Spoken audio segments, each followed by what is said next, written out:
ఈ కార్యక్రమాన్ని సమర్పిస్తున్న వారు కాంచీపురం వరమహాలక్ష్మి సిల్క్స్ గరుడాత్రి ఒరిజినల్ కంచిపట్టు చీరలు సాక్షాత్తు కంచి ధరలకే. ప్రతి మాసంలో వచ్చే ఇరు పక్షాల్లో వచ్చేటటువంటి అష్టమి తిథులకి ఖచ్చితంగా ప్రాధాన్యత ఉంది. అష్టమి నవములు కష్టదినాలు అని అంటారు కానీ ఎందుకో వాటిని అలా పెడితే తప్ప భగవంతుడికి మనం దాన్ని అనుసంధానం చెయ్యము, లేకపోతే భగవత్ ఆరాధన పక్కన పెట్టేస్తామేమో, పవర్ఫుల్ డేస్లో అని పెట్టారేమో అని నా మనసుకు అనిపిస్తుంది. అయితే చైత్ర బహుళపక్ష అష్టమి వచ్చేస్తోంది రేపు 10వ తారీఖున. ఈ అష్టమి రావడం శుక్రవారం కానీ మంగళవారం కానీ వస్తే ఇంకాస్త సంతోషంగా అనిపిస్తుంది. ఓహో, ఇంకాస్త చక్కగా పూజ చేసుకుంటే ఇంకా త్వరితగతిన అమ్మవారి అనుగ్రహాన్ని పొందొచ్చు కదా అన్న నెపంతో. మరి రేపు 10వ తారీఖు శుక్రవారం అష్టమి. మరి మీ గుళ్ళో అమ్మవారిని మన అమ్మవారిని ఎలా ఎలా పూజిస్తారు అష్టమి తిథుల్లో, అలాగే మేము ఇంట్లో అష్టమి తిథిని ఎలా వినియోగించుకోవాలి, బహుళాష్టమికి ఉన్నటువంటి ప్రాధాన్యత ఏమిటి, ఇవన్నీ ఒక్కసారి మీ ద్వారా. అమ్మ, ఒక్క విషయం చెప్పాలంటే అష్టమి అని కొంతమంది చెడుగా మీరు అన్నారు కదా, అసలు చెడుగా చూడాలి అని మనకు ఏ గ్రంథాల్లో వెల్లడించలేదే. ఏంటి అని అంటే కొన్ని మంచి పనులకు పనికి రాదు అష్టమి అని చెప్పేసేసి మన పూర్వీకులు చెప్పారు. అది కూడా ఏ అష్టమి? శుక్లపక్షము కాదు, కృష్ణ పక్షానికి. బహుళ పక్షం ఏదైతే ఉంటుందో ఆ బహుళ పక్షానికి ఉంది అష్టమి పనికిరాదు. శుభకార్యాలకి పనికిరాదనా మీ ఉద్దేశం? కాదమ్మా, దీనికి అంటే శుభ కార్యక్రమం అంటే వివాహాల వాటికి కాదు. మీరు ఒక మంచి పని చేయాలనుకుంటున్నారు, ఆ మంచి పని అష్టమి నవమిలో పనికిరాదు. ఓకే.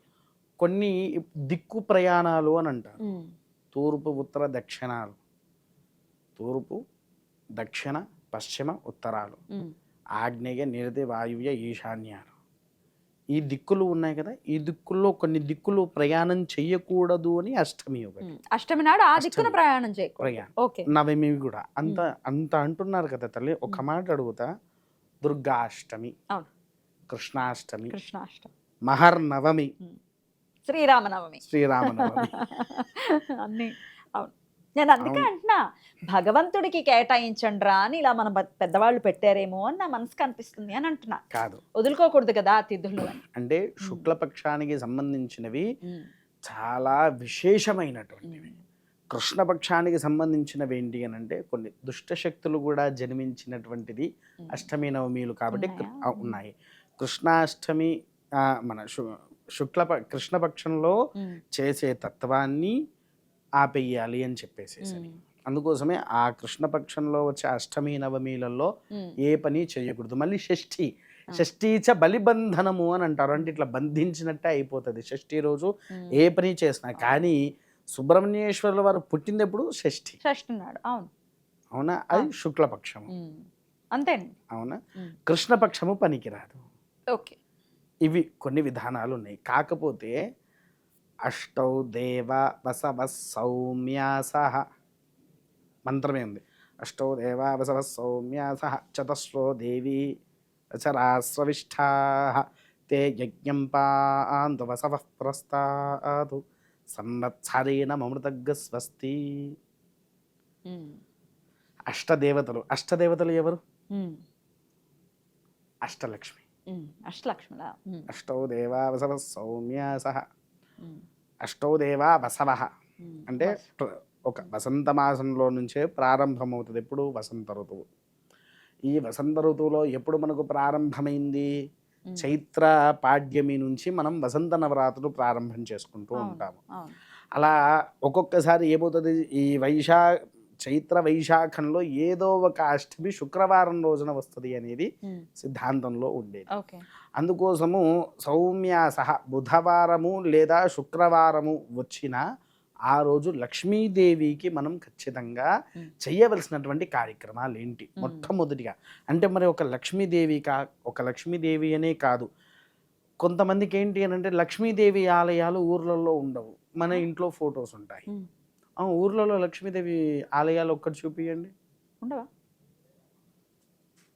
ఓకే. లక్ష్మీదేవి ఉండదా? ఉపాలయం ఉండదా? ఉపాలయం కూడా ఉండదే. వెంకటేశ్వర స్వామి ఆలయంలో భూదేవి శ్రీదేవి అని చెప్పి చూపిస్తారు, కానీ లక్ష్మి అని చూపిస్తారు. ఇంకా ఆయన గుండెల్లోనే ఉంది కదా అని మనం భావించాం. కానీ లక్ష్మీదేవి రూపంలో మనం ఒక విగ్రహ స్థాపన చేసినా, ఇంట్లో ఫొటోస్లో విగ్రహ రూపంలో ఎలా ఉన్నా ఖచ్చితంగా అమ్మవారికి పంచామృతాభిషేకాలు ఎలా అయితే చేస్తున్నామో చేసిన తర్వాత శుక్రవారము వచ్చే అష్టమి ముత్తైదు వాయనం అనేది ప్రాధాన్యత. ఓకే. ఈ ముత్తైదు వాయనంలో ఏమేం పెట్టాలి మీకు తెలిసినంత వరకు చెప్పండి. జాకెట్ బట్ట, పువ్వులు, గాజులు, ఇంకా అన్ని సుమంగళి ద్రవ్యాలు ఏవైతే ఉన్నాయో అవన్నీ పెడుతూ ఉంటాం. అవన్నీ పెట్టాలి. అవును. కానీ ఈ శుక్రవారం అష్టమి వచ్చినప్పుడు లక్ష్మీదేవికి అన్నిటికంటే ఒక్కటి మాత్రం చాలా ప్రీతి. ఘల్ అనే శబ్దం అంటే ఏ స్త్రీకైనా బాగా ఇష్టం. పట్టీలా? పట్టీలను దానము చేయాలి. ఓ. ఒక సుమంగళికి నువ్వు పట్టీలను దానము చేస్తే నీలో ఆ లక్ష్మీదేవి ఇంట్లో లక్ష్మీదేవి శబ్దము వేసుకుంటూ ఉంటది అనేటువంటిది ప్రాధాన్యత. ఓకే. ఇప్పుడు దానం చేయాలి అని అంటే అంటే ఎవరైనా లేని వాళ్ళకి, పేదవాళ్ళకైనా ఇవ్వచ్చు. పేదవాళ్ళకైనా సరే, ఏ స్త్రీకైనా సరే మీరు ఇవ్వచ్చు. ఇప్పుడు మన ఇంట్లో పనమ్మాయిలు ఉంటారు, వాళ్ళకి ఇవ్వచ్చు కదా, బ్రహ్మాండంగా సంతోషపడతారు. అరే మా అమ్మగారు నాకు ఇది ఇచ్చారు, కొత్త పట్టీలు ఇచ్చారంటే అని ఒక ఆనందం వేస్తారు. ఓకే. ఎందుకు అనంటే మనం ఆ రోజు ఆ అమ్మాయిని లక్ష్మీ రూపంలో చూడాలి. ఎగ్జాక్ట్లీ. లక్ష్మీ రూపంలో చూస్తే మీకు తెలియని ఒక శక్తి అనేటువంటిది మీ ఇంట్లో చేరిపోతుంది. ఏమని? ఇప్పుడు కొంతమందికి చూడండి, నిత్య దీపారాధన చేస్తూ ఉంటారు, ఇంట్లో నిత్య పూజలు గావిస్తూ ఉంటారు, కానీ వారికి ఘల్ ఘల్ శబ్దాలు మా ఇంట్లో వినిపిస్తున్నాయి అని అంటారు. ఆ శబ్దం ఎందుకు వస్తుందో తెలుసా మీకు? నీవు ఎప్పుడైతే దాన ధర్మాలు ఆచరిస్తూ ఉంటే ఆ దానానికి ఇష్టముతో లక్ష్మీదేవి నీ ఇంట్లో భోజనం చేయడానికి వస్తుంది రాత్రిపూట. అందుకోసమే నీ ఇంట్లో ఆ గల్ అనే శబ్దం వస్తూ ఉండదు. అంటే ఆ అమ్మవారికి నువ్వంటే ఇష్టమయ్యి నీ దగ్గరకు వచ్చి ఒక ముద్ద తినిపోవాలి, ఉంటే నీ దగ్గరనే ఉండాలి అనే ఒక ఆనందముతో నీ దగ్గరకు వచ్చి ఆ శబ్దబేరీ చేసుకుంటూ నీ ఇల్లు మొత్తము కనక వర్షాన్ని ఇస్తుంది.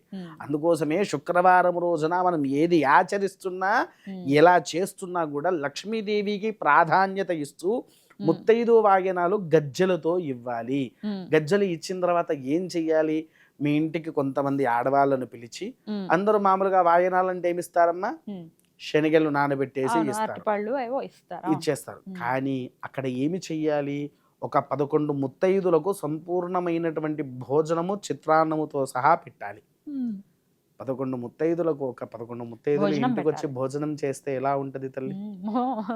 ఎంత అందంగా ఉంటుంది అసలు, పండగ వాతావరణం నెలకొంటుంది. ఇక్కడ చూడండి, అష్టౌ దేవావసవ సౌమ్యాసః చతస్రో దేవి రజరాస్రవిష్ఠా తే యజ్ఞం పాంతు. మనకు మంత్రంలో కూడా ఇట్లా ఏమని పెట్టారు అని అంటే, నీవు ఎప్పుడైతే అష్టౌ దేవావసవ సౌమ్యాసః చతస్రో దేవి, చతస్రో దేవీలు అంటే ఎవరు మనకు? నలుగురు ఎవరు? అందరూ తెలిసి ముగ్గురే అధిదేవతలు అని అంటారు. ఎవరు? సరస్వతి, మహాలక్ష్మి, పార్వతి. కానీ వీళ్ళకంటే ముందు ఆదిపరాశక్తి అని ఉంటుంది. పార్వతీదేవి ఆదిపరాశక్తి అని అంటారు. కాదు, ఆదిపరాశక్తి వేరు. ఆదిపరాదేవి హంసల్లో నుంచి జన్మించిన వాళ్ళు వీళ్ళు ముగ్గురు. అర్థమైందా? కానీ మనం మొదలుగా తీసుకోవాల్సింది ఆదిపరాశక్తి. మనకు దీంట్లో ఈ ఆదిపరాశక్తికి ఇంకో పేరు బ్రాహ్మిణి అన్నారా? ఈ విధానంలో తీసుకొని ఆ నలుగురికి విడిగా పెట్టేసి వాళ్ళకేమి దానం చెయ్యాలి? మల్లె పువ్వులు. తలలో పెట్టుకోవడానికి మల్లెపూల దండలు తయారు చేస్తాం కదా తల్లి. ఆ మల్లెపూల దండను కాళ్ళకు పసుపు రాసి ముత్తైదు వాయనంలో నువ్వు ఇవ్వాల్సింది కుంకుమ భరణి, ఈ పుష్పాలు వాళ్ళకి అందించాలి. అందించేసేసిన తర్వాత ఈ 11 మందిని కూర్చోబెట్టేసి భోజనం పెట్టేస్తే నీ ఇంట్లో లక్ష్మీదేవితో పాటు చతస్ర దేవతలు కూడా నీ వందున కొలువయ్యి నీకు కావాల్సినంతటి యోగ్యతను, ఎటువంటి అనారోగ్య సమస్యలు లేకుండా నీ ఇంటిని చక్కగా విరధిల్లుతూ ఉండాలని చెప్పేసేసని నిన్ను దీవిస్తారు. మరి గుడిలో అమ్మవారికి, మీ గుడిలో అమ్మవారికి ఏం కైంకర్యాలు జరుగుతాయండి ప్రత్యేకంగా అష్టమి నాడు? కైంకర్యాలంటే అమ్మ మా ఆలయంలో ప్రత్యేకత శ్యామలాదేవికి అయితే ఏం లేదు, దుర్గాదేవికి నడుస్తుంది. దుర్గాదేవికి అంటే ఆ ఫీట్ ఉన్నది, చిన్నది విగ్రహం ఉన్నది, దుర్గాదేవి ఉంది కదా ఉన్నది. ఇత్తడిలో ఉన్న అమ్మవారా? గణపతికి అమ్మవారికి ఎడం వైపున దుర్గాదేవి ఉంటది. దుర్గాదేవికి 24 ద్రవ్యాలతో అభిషేకం చేయించి చీర, కొత్త చీర తీసుకువచ్చి, అంటే అమ్మవారికి ఎలా అయినా కొత్త చీరనే కడతారు, కానీ పాతే కాకుండా ఇప్పుడు కట్టేటివి కాకుండా కొత్త చీర కట్టేసి ఆ అమ్మవారికి మా ఇంటి అమ్మ, నా తల్లి, నా భార్య కలిసి వాయినం ఇచ్చేస్తారు తల్లి. అద్భుతం, అద్భుతం. అలాగే హారతులు కూడా విశేషంగా మీ గుడిలో మనం చూస్తూ ఉన్నాము. మేము వచ్చినప్పుడు చూస్తే కళ్ళు 2 కళ్ళు సరిపోలేదు యాక్చువల్‌గా. 2 కళ్ళేంటి నాకు 4 కళ్ళున్నాయి. అవి కూడా సరిపోలేదు. అంత అద్భుతంగా, అంత అందంగా దగ్గరుండి చూశాను. సో, అట్లా ప్రత్యేకంగా అష్టమి రోజు రాత్రి హారతులు ఏమైనా ఇస్తారా అమ్మవారికి? ఉంటాయమ్మా.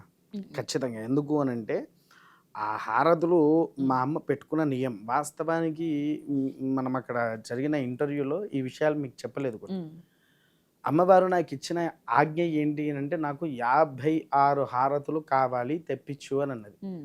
నాకున్న స్థోమతతో నా వల్ల 16 హారతులు మాత్రమే తీసుకువచ్చాను. 17వ హారతి ఏంటిదో మీరు చూసిందే. 18వ హారతి ముద్ద కర్పూర హారతి.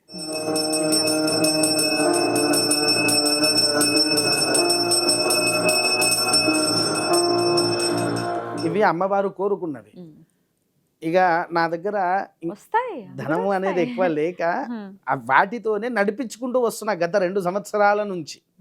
వస్తాయి. 2 సంవత్సరాల నుంచి. అమ్మ దలుచుకుంటే ఏముంది? 54 కాకపోతే 154 వస్తాయి. అలా అంటే ఆ అమ్మవారికి మీరు చూసారు ఎన్ని ద్రవ్యాలతో అభిషేకం చేశాము. అవును. అయ్య బాబోయ్! లెక్క పెట్టలేదు అసలు. చాలా ద్రవ్యాలు ఉన్నాయండి. ప్రతి ఆ అమ్మవారు నియమించుకుంది అవన్నీ. నేను చేసేటివి కాదు. నాకు ఇవి కావాలి, ఇవి కావాలి, ఇవి తీసుకువచ్చి పెట్టు, వీటితోనే నాకు అభిషేకం జరగాలి. నా ఒంటికి నువ్వు నువ్వుల నూనె అసలు తాగకూడదు, నాకు ఈ గంధపు నూనెనే కావాలి, గంధపు నూనె తీసుకువచ్చి పెట్టి, ఇవన్నీ కళలో మాకు ఆదేశాలు. ఎప్పుడు ఏ పూజ ఎలా చేయాలో మాకు ఆ అమ్మవారు ఆదేశాలు ఇచ్చేది. నేను భయపడుకుంటూ చేసేది. ఇది చేయబోతే ఇప్పుడు నన్ను ఎక్కడ కొడతాదా అనే భయం. అద్భుతం. అలా చేస్తూ ఉంటాము. అయితే ఈ అభిషేకాలలో వీటిల్లో కొన్ని మాత్రమే దుర్గాదేవికి వాడతాను. ఓకే. దుర్గాదేవికి వాడి సాయంత్రం పూట 16 హారతుల్లో 11 హారతులు మాత్రమే దుర్గాదేవికి ఇస్తాను. ఓకే. 16 హారతులు ఎప్పుడో పౌర్ణమి అమావాస్య రోజే. నాడు 18 రాజశ్యామ. హారతులు రాజశ్యామలాదేవికి, మళ్ళీ పరమేశ్వరుడికి. అద్భుతం. అమావాస్య పౌర్ణమిలలో, మళ్ళీ శివరాత్రి రోజున విశేషంగా చేస్తారు. విశేషంగా. అద్భుతం అండి. చాలా చక్కగా తెలియజేశారు. కృతజ్ఞతలండి. నమస్కారం. మహాదేవ.